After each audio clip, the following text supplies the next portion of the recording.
منم کوروش، شاه جهان، شاه بزرگ، شاه دادگر.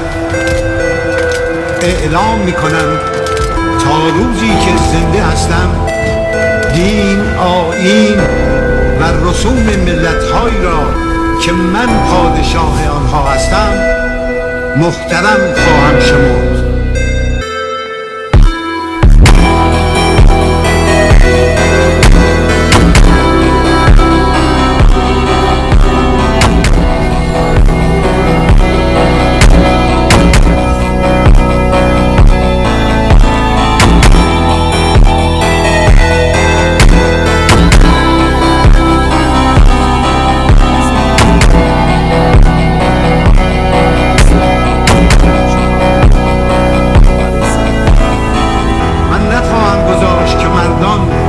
زنان را به عنوان برده و کنیز بفروشند.